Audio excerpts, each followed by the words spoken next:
Welcome back, everyone, to our final spoiler review of the Star Wars Disney Plus show, The Acolyte.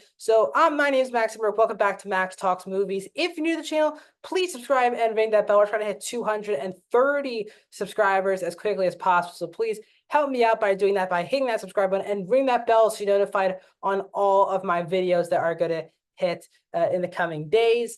If you're also want to talk about more Star Wars, leave a comment in the comments section down below. You guys have been really good at the comments. I love responding to all of your comments. So what was your overall thoughts on The Acolyte is fully over? Do you want a season 2? Do you think the show will even get a season 2? And where's The Acolyte rank for you in the Star Wars shows? You can count animated, live action, whatever you want to do. Let me know in the comment section down below. Also, please like the video, guys, the thumbs up button. That's how you support this channel. So if you're new to the channel, I have been doing weekly reviews for The Acolyte since its first 2 episodes dropped. And overall, this episode, again, I don't like to fully judge a show. I have not been enjoying the show. They have not won me over the last couple of weeks, especially with a really horrible episode last week. But I don't love to fully judge, have my full opinion on a show until it's over, because you never know what a finale could wrap up, how you feel about particular storylines. And overall, this was a complete misstep for Disney and, of course, Lucasfilm and Star Wars. This was a show that on the page was a really good idea for a Star Wars show. 100 years before fan events, let's have the Jedi be in their primes, a murder mystery of Jedi, and a Sith perspective in the show. All of that sounds really good, but the problem is the show is just so poorly executed from a writing perspective. Yes, there are some definitely weak performances on the show. I think a lot of that also doesn't come with really good direction either. But the writing has been horrible on the show. And this episode, which again is 42 minutes with credits, so it's around like a 35, 37-minute episode. It's an $180 million budget show. And it just felt like there was a carrot dangling over our head saying, you don't want to know more about this? You'll see it in season 2. And before we even get to The Acolyte and specific storylines, I do want to say this is a big problem in TV. And this is why Star Wars has really struggled on TV. It's why Marvel has really struggled on TV. And it's more than just the unsatisfying finales. Even The Bear, which is one of the best shows of the year, I still really enjoyed season 3 of The Bear. Even that's the biggest problem with The Bear, is that too many shows just either think they're going to get another season, or even without them knowing, are just setting up another season. And I'm all for shows having multiple seasons and not resolving all of the storylines, all of the characters in a season. Because especially if you want to keep things going, you want to leave things a little bit open booked, because you want, particularly if you're The Acolyte, you do want to wrap some things up, also leave stuff open in case Lucasfilm and Disney want to move forward with another season. But it just felt like this episode felt like set up for a whole other season with more interesting ideas going on. And my point is that that's the problem with TV right now. The Bear got away with it because it knew that everyone's watching The Bear. They know that it's going to get renewed. So we can get away with making a season of mostly flashbacks, sometimes in the present, and trying to set up a season 4. Now, I think that's the biggest problem with The Bear season 3, is because it felt like the last episode was really good, but the storylines themselves, just none of them felt resolved, and felt like season 3 will only be worth anything if season 4 delivers on the season 3 setup. And that's why I don't think The Bear is my favorite show or anything like that of the year, because it felt like setup. Marvel has a huge problem with just unsatisfying finales, where they build, and then they just cram in a 30 to 40-minute finale of just action scenes, and then stuff ends, and then they set stuff up for season 2. The Acolyte, this is a trend in TV right now. And this is why I've always been more of a movie person than TV, but I still love TV all the way. But it's a problem with TV. These shows, especially if they have not been greenlit for another season, can't assume that. It just felt like this show assumed, well, we're a Star Wars show, so let's just assume that they're going to give us another season to work with. And let's not conclude many of the storylines. Let's rush in some things.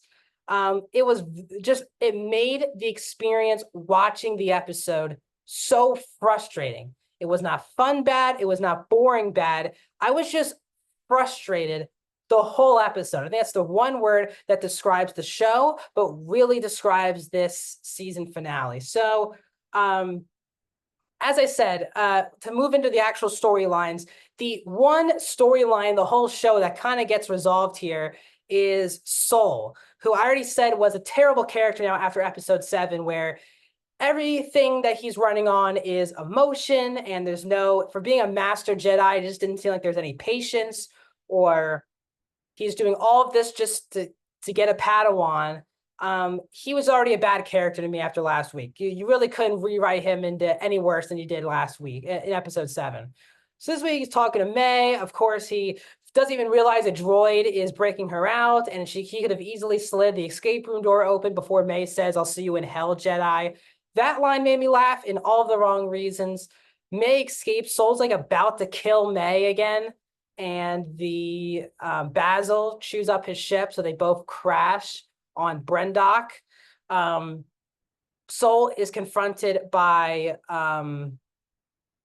Chimere, because now Chimere and Osha just are cool working together now. After Osha puts on the mask and she's kind of force choking him and doing all these things, she can start seeing the future. We're on the same team now, I guess. They're going to team up, even though Chimere killed her two closest friends in the Jedi, in Jecki and Yord. But let's just team up. Let's just go there, because I need to be there for May and I need to be there for Soul, and let's just do it. I know where they're going to be. Let's just go together. It made absolutely no sense. We get, again, the actual lightsaber battles were really good in the show. The lightsaber duel between Soul and Chimere was excellent. When Chimere disappears from Osha for the first time, that was really cool. Whenever he takes apart the lightsabers, brings it back together, force boomerangs them. It's very cool. Chimere himself is by far and away the only character I cared about in the entire show, and the only character that I was interested in learning more about. So they have this whole lightsaber duel, and it's a really cool move where Soul force blocks the 2 lightsabers coming in and a punching Chimere. But for some reason, though, he did that to Chimere. May just jumps on his arm, detaches the lightsaber, and even though basically tells even before this, May and Osha meet up in their homeroom. And this is where, May's like, Soul lied to you. Don't let me, though. The only reason why I couldn't be a Jedi was the anger that I had for you for ruining my life. And then May goes, actually, it was Soul. Soul's the one who killed our mom. All of these things. And then May gets a confession out of Soul, even though Soul already confessed to May that Soul also already told May that he killed her mom. Now Soul's like, did I? Yeah, I did kill. And then Osha goes all bad guy, where she's force choking Soul. And even though this was her mentor, someone that her whole emotions were all about May. One thing has gone wrong, and Osha just snaps and kills him. And this is someone who, again, I don't like Soul. It was all cool with him dying in this episode, but this is someone who is Osha's mentor, someone who probably out of all the Jedi, she was the closest with, trusts a lot based on what this show has done.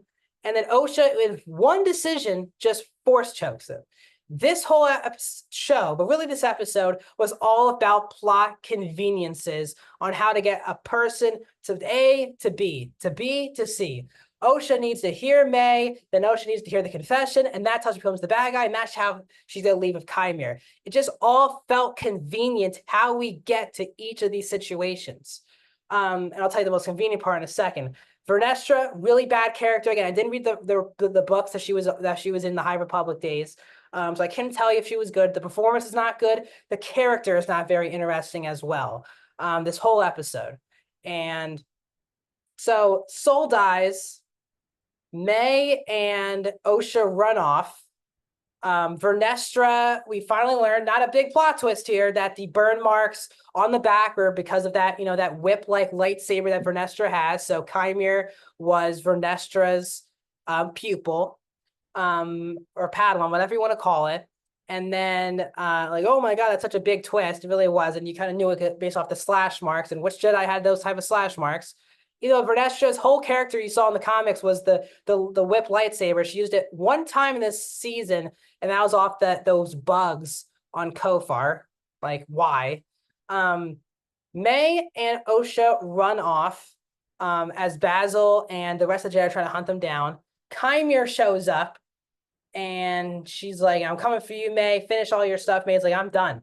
I'm done with all this. I want to do, for some reason, May and Osha in this show have never gone along. Back in the flashback episodes, they never got along. In all of the scenes they've been together since they're reuniting as adults, they've never gone along. Out of nowhere, they're just the best of sisters again because May got a confession out of Soul for Osha. Like, this is so convenient. It's just too convenient. May, as a character, flip sides, I think, every episode.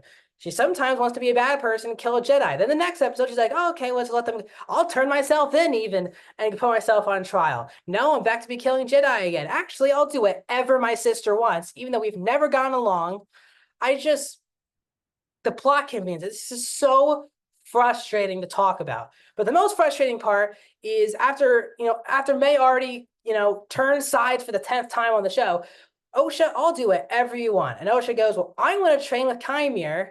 And even though they could have easily brought May with them, May, out of nowhere, Chimere goes, I'm not really good at it. It's difficult, but I can try to mind wipe her. I'm like, what? Now there's mind wiping force powers in Star Wars. Makes absolutely no sense. And after he said how difficult it was going to be to mind wipe May, he mind wipes her in 3 seconds. Like, he does this, and then her mind is gone. She forgets the saying that the sisters say to each other. And it was so lazy and the easy way out of not having May and Osha in the same place at the same time if they wanted a season 2.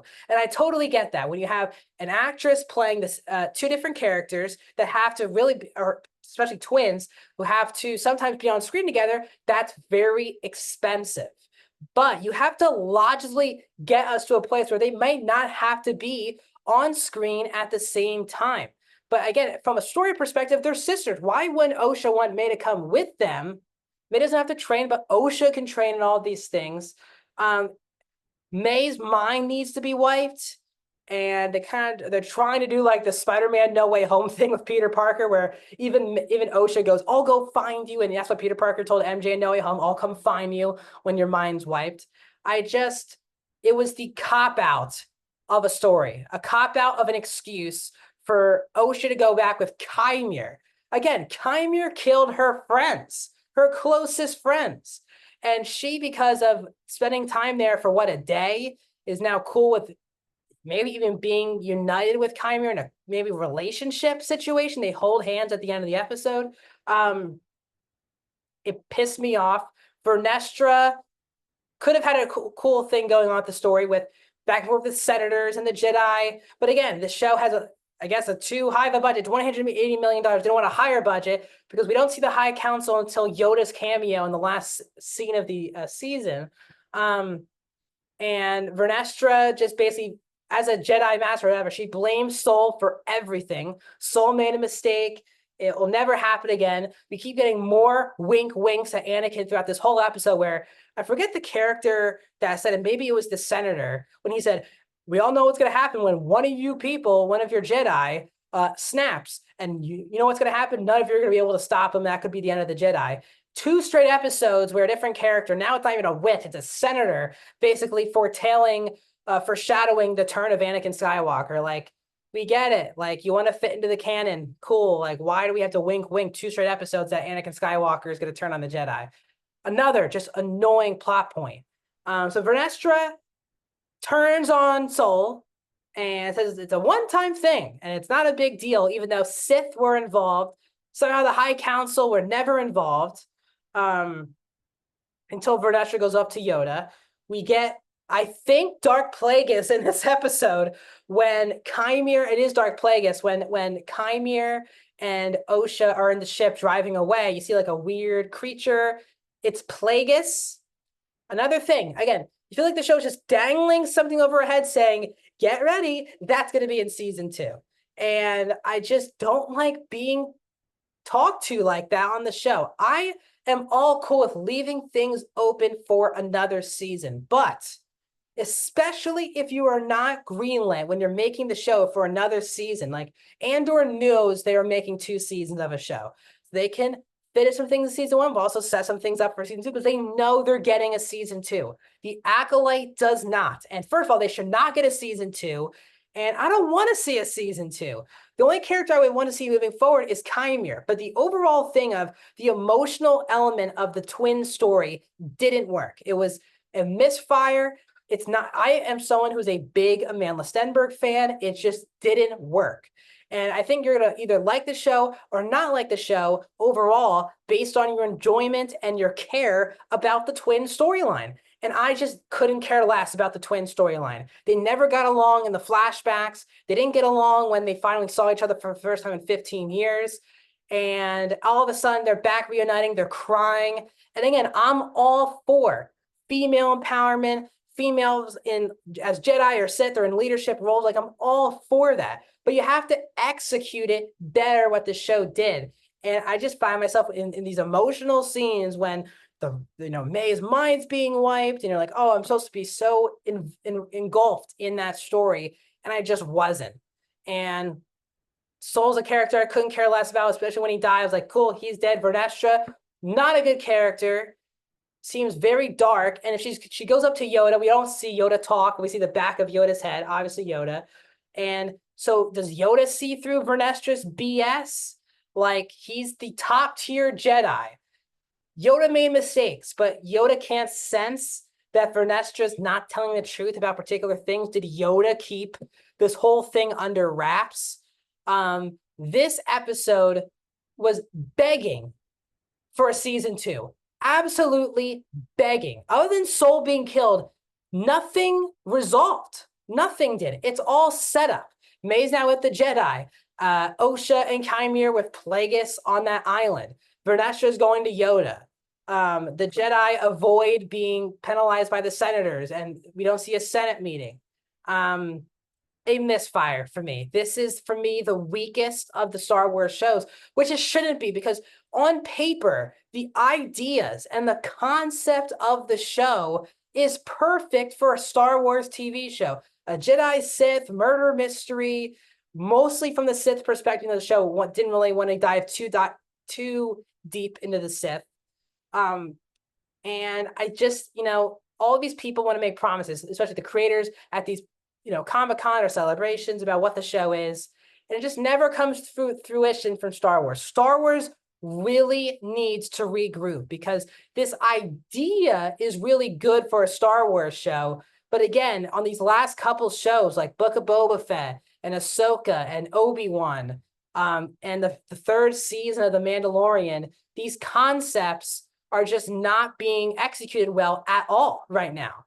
I didn't mind the Ahsoka show, but the rest of those, like Book of Boba Fett, Mando season 3, Obi-Wan, this show, if I'm missing more, I don't know why I can't think of the rest, but these are bad shows, misfires.